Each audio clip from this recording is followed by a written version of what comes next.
Narendra cast जी भीलवाड़ा से। राधे राधे महाराज जी। महाराज जी, शास्त्रों में एक जगह कहा गया है कि भाव कुभाव अनक आलसहूं, नाम जपत मंगल दिसि दसहूं। एवं दूसरी बात ये भी सुनने में आती है कि भाव बिनु सुनी पुकारे मैं कभी सुनता नहीं प्रभु के द्वारा। कभी बिना किसी भाव के नाम जप चले तो क्या दूसरी बात लागू होगी? क्या भगवान नहीं सुनेंगे? नहीं, अलग अलग जगह की बात को अलग अलग जगह ही रखा जाए तो अच्छा रहेगा।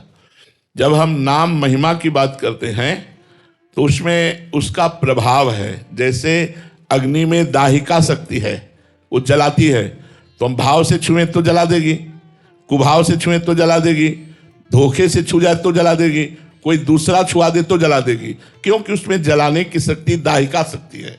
जैसे विष में मारण शक्ति है, प्यार से पिए तो मर जाएंगे, क्रोध से पिए तो मर जाएंगे, धोखे से पिए तो मर जाएंगे, कोई पिला दे तो मर जाएंगे, क्योंकि उसमें मारण शक्ति है। इसी तरह नाम में तारण शक्ति है, पाप नाशक शक्ति है, ज्ञान प्रज्वलित करने की शक्ति है, भाव प्रज्वलित करने की शक्ति है। तो प्रथम में हमारे भाव नहीं है, पर हमें नाम जप करना है।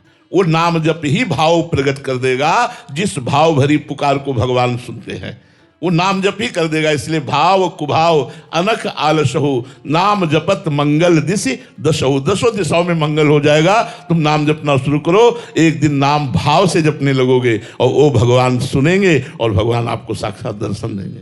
महाराज जी, आप कहते हो कि ब्रजवासी मेरे आराध्य हैं, ब्रजवासी मेरे प्राण हैं, ब्रजवासी मेरे हृदय हैं। तो महाराज जी, मैं ब्रजवासियों के हित के लिए श्रीधाम वृंदावन की 21 दंडवत परिक्रमा कर रहा हूँ। मेरा उद्देश्य है ब्रज क्षेत्र मांस मदिरा से मुक्त हो जाए।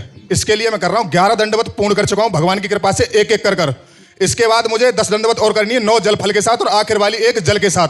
मैं आपसे ये निवेदन करने आया हूँ कि यहाँ पर जितने भी रसिक संत हैं हमारे वृंदावन में और जितने भी कथावाचक है जो हमारे ब्रज की लीलाएं बता रहे हैं, उनसे मैं ये निवेदन करने आया हूँ कि आप हमारे प्रदेश के जो मुख्यमंत्री हैं वो भी एक संत हैं, तो उनसे आप निवेदन कर दीजिए कि हमारे ब्रज से मांस और मदिरा के लाइसेंस निरस्त कर दिए जाए। क्योंकि महाराज जी, मैं रात्रि में परिक्रमा लगाता हूँ, हरिवंशी परिक्रमा लगाती है माता बहन, शराबी जगह जगह पर बैठकर अभद्रता करते हैं, गाली गलौच करते हैं, तो भगवान के नाम की जगह पर गाली सुन के जाती हैं। ये बच्चा हमें लगता है, आप तो शायद सुने नहीं होंगे, आपने सुने होंगे। ये हमें लगता है 1-1.5 वर्ष पहले हमने प्रार्थना की थी कि हमारे वृंदावन और मथुरा मंडल ब्रज 84 कोष में मांस ना बिके और मदिरा ना बिके। कम से कम इतना तो हो ही जाए कि हमारे जो पवित्र क्षेत्र हैं उनमें यह पवित्रताएं हट जाएं। बहुत सुंदर आपका संकल्प है और भगवान उस संकल्प को पूरा करें। पर बच्चा, इसमें हमारा कोई बस नहीं काम कर सकता।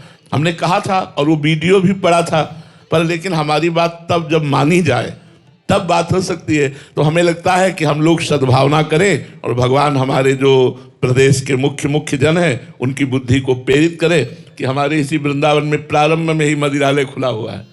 यहाँ जहाँ से घुसो वहीं मदिरालय खुला हुआ है। तो ये अशोभनीय है। जो वृंदावन प्रिया प्रीतम की रासभूमि है, जो ब्रज 84 कोष हमारा एक एक कण बंदनी है, वहाँ मांस बिके, अंडा बिके, शराब बिके, ये तो बहुत निषिद्ध बात है। और हम आपको धन्यवाद देते हैं बच्चा, जो आप जगत मंगल के लिए ऐसी भावना रखते हैं। पर इसमें बच्चा हमारा बस नहीं है। हमारा क्या बस है?